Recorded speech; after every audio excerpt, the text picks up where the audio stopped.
चुनाव के दौरान पेंशन आंदोलन को और अधिक प्रभावी बना जाए ताकि सत्तारूढ़ और विपक्ष दोनों पार्टियों पर पेंशन बढ़ोतरी का दबाव बने। इसके लिए EPS 95 राष्ट्रीय संघर्ष समिति की राष्ट्रीय कार्यकारिणी की 11वीं बैठक 30 मार्च को दिल्ली में संपन्न हुई। इसके अतिरिक्त अलवर में हुए प्रदर्शन के बाद कई नए डेवलपमेंट हुए। बीजेपी के घोषणा पत्र में पेंशन मुद्दा शामिल करने के क्या प्रयास हो रहे हैं आदि की रिपोर्ट इस वीडियो में है। अगर आपने अभी तक इस चैनल को सब्सक्राइब न किया हो तो पहले लाइक और सब्सक्राइब जरूर कर दें।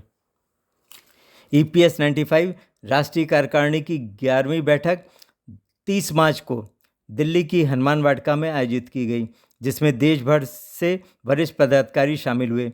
बैठक के एजेंडा पर पॉइंट वाइज चर्चा हुई, जिस पर अनेक पदाधिकारियों ने अपनी अपनी राय व्यक्त की। बैठक में निर्णय लिया गया कि हर पार्टी की चुनावी सभा में NAC के आंदोलन और मांगों के पैम्फलेट वितरित किए जाएं।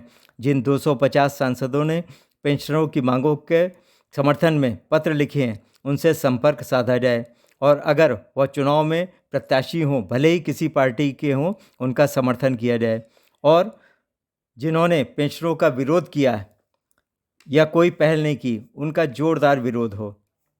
बैठक में विभिन्न राज्यों के 58 पेंशनरों ने लोकसभा का चुनाव लड़ने की इच्छा जताई। उनको जिलाध्यक्ष एवं प्रांतीय अध्यक्ष से अप्रूवल मिलने के बाद नामांकन कराया जाएगा। महाराष्ट्र के शोलापुर से वैशाली वंसोड़े और गुजरात के जामनगर से विजय सिंह जडेजा NAC के लोकसभा के उम्मीदवार इस बैठक में मौजूद रहे। चुनाव लड़ रही हूँ। हमें संगठन ने एक चुनाव लड़ने की संधि दी है, अन्य के साथ नहीं, इसीलिए हम चुनाव लड़ रहे हैं। और हम लोग मेयर जाडेजा विजय सिंह, हमारे राजपूत के 2.5 लाख वोट है जामनगर देवभूमि द्वारा, और 2.5 लाख अपने एम्प्लॉयज हैं राजपूत पेंशन ऑफिसर। तो उतने ऑफिसरों को पता 15 तारीख के बाद ही चलेगा। जब 12 तारीख को फॉर्म मिलेगा, वकीलनामा करेंगे, वो करेंगे, और 15 को मैं ये टी-शर्ट पहन के जाऊँगा कलेक्टर को देने के लिए। EPS 95 का उम्मीदवार इलेक्शन में खुद आए। 11वीं बैठक में स्वागत, अभिनंदन। एक कार्यकारिणी, जैसे कि आप लोग को मालूम है, इमरजेंसी में कार्यकारिणी बुलाई गई है। आज की स्थिति को देखते हुए अभी हमारी वर्चुअल मीटिंग हुई थी, वो भी CWC की वर्चुअल मीटिंग थी, लेकिन उसमें एक विरोधाभास सा हो जाता है। लोगों को बोलने का मौका खिचड़ी से पक जाती है। अधिकतर लोगों को ये था कि फिजिकल CWC बुलाई जाए, उसके लिए आज सब लोगों को आमंत्रित किया। CWC में राष्ट्रीय अध्यक्ष कमांडर अशोक राउत, राष्ट्रीय महासचिव वीरेंद्र सिंह राजावत के अतिरिक्त विशेष रूप से केंद्रीय सलाहकार PN पाटिल, राष्ट्रीय समन्वयक रमाकांत नरगुंड, राष्ट्रीय उपाध्यक्ष KS तिवारी और पूरन सिंह, राष्ट्रीय सचिव रमेश बहुगुणा, राष्ट्रीय कोषाध्यक्ष BS नारखेड़े, उत्तर भारत के मुख्य समन्वयक श्री सुरेश डंगवाल, महिला फ्रंट की राष्ट्रीय अध्यक्षा शोभाताई RS, संगठन मंत्री सरिता नारखेड़े ने अपने अपने विचार रखे। प्रांतीय स्तर पर उत्तर प्रदेश के अध्यक्ष श्री ओम शंकर तिवारी, कर्नाटका के अध्यक्ष श्री GSM स्वामी के अतिरिक्त उत्तर प्रदेश, महाराष्ट्र, दिल्ली के अनेक वरिष्ठ नेताओं ने अपने अपने सुझाव दिए। बैठक का संचालन राष्ट्रीय सचिव राजीव भटनागर ने किया। CWC में लिए गए निर्णय जो महत्वपूर्ण हैं, उन पर तत्काल अमल पर लाने को कहा गया। उधर 28 मार्च को अलवर में भूपेंद्र यादव के चुनाव कार्यालय पर हुए जोरदार विरोध प्रदर्शन का असर पड़ा। तो अंशदान कटा है, ये बिना अंशदान के पेंशन ले रहे हैं। किस बात की पेंशन लेते हैं? हमने ये कहा कि मतलब जो सीनियर सिटीजन को, विकलांगों को भी पेंशन दे रहे हो, दो, हमें इसमें आपत्ति नहीं है, लेकिन हमने अंशदान दिया है, हमारी पेंशन क्यों नहीं है? अभी आप लोग कहाँ जा रहे हैं? अभी हम भूपेंद्र यादव के जा रहे हैं, श्रम मंत्री के, और इसको ज्ञापन देने जा रहे हैं। इसी ने हमारा काम रोका हुआ है, इसके टेबल पर हमारा काम पड़ा हुआ है। और उन्होंने NAC के प्रतिनिधिमंडल को वार्ता के लिए बुलाया। प्रतिनिधिमंडल में अलवर के जिलाध्यक्ष महेंद्र शर्मा के साथ उनकी स्थानीय टीम के लोग साथ में थे। साथ ही महिला फ्रंट की अध्यक्षा शोभाताई आरस और संगठन मंत्री सरिता नारखेड़े भी साथ में रहीं। प्रतिनिधिमंडल ने पेंशनरों की मांगे अब तक पूरी न होने की शिकायत की तो भूपेंद्र यादव ने कहा कि मेडिकल सुविधा 19 अप्रैल से पूर्व दे दी जाएगी और पेंशन बढ़ोतरी का मुद्दा बीजेपी के संकल्प पत्र में रखा जाएगा। सीबीटी में पेंशनरों के 2 प्रतिनिधि को शामिल करने का मैटर चुनाव बाद ही हो सकता है। प्रतिनिधिमंडल ने कहा कि पेंशनरों में बहुत रोष व्याप्त है। अगर मांगें पूरी नहीं हुई तो चुनाव में विपरीत परिणाम देखने को मिलेंगे। बार बार मिलने से बचते रहे श्रम मंत्री पेंशनरों के प्रदर्शन के कारण स्वयं उनसे वार्ता करने को मजबूर हुए। ऐसे ही उदाहरण कुछ अन्य जगहों पर देने की बहुत ज़रूरत है।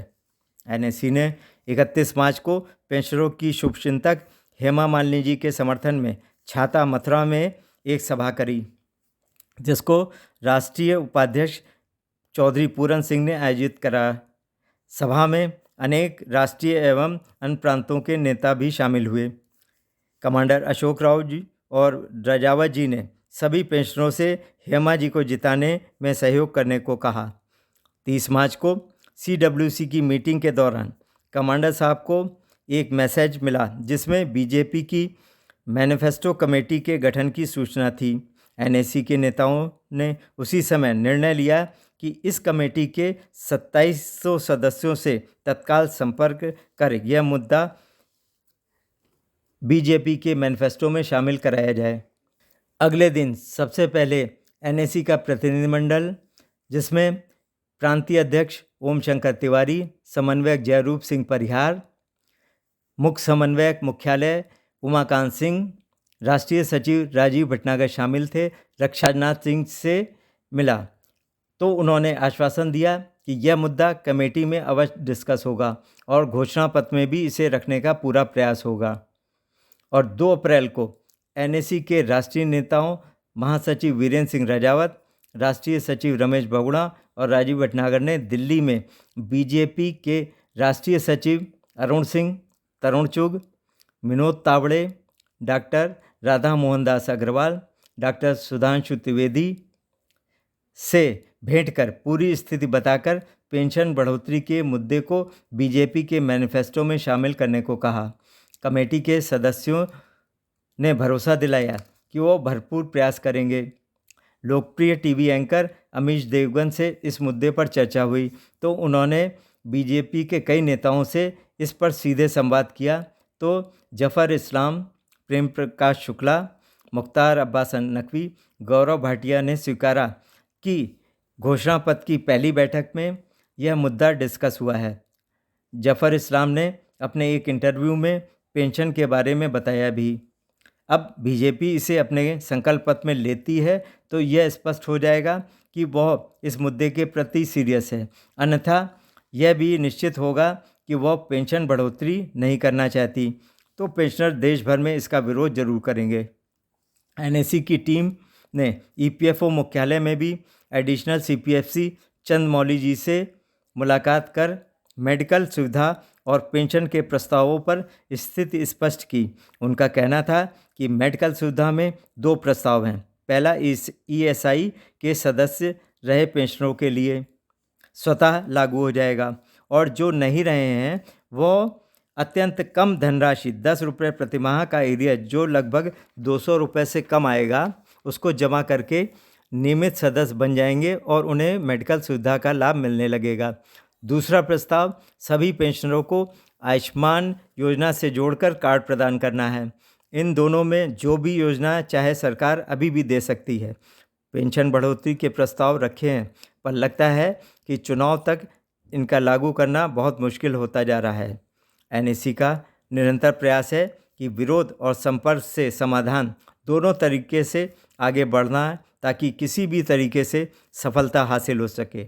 आप भी इस मुहिम को जारी रखने में हौसला अफजाई के लिए नीचे दिया गया बेल का बटन दबाना ना भूलें।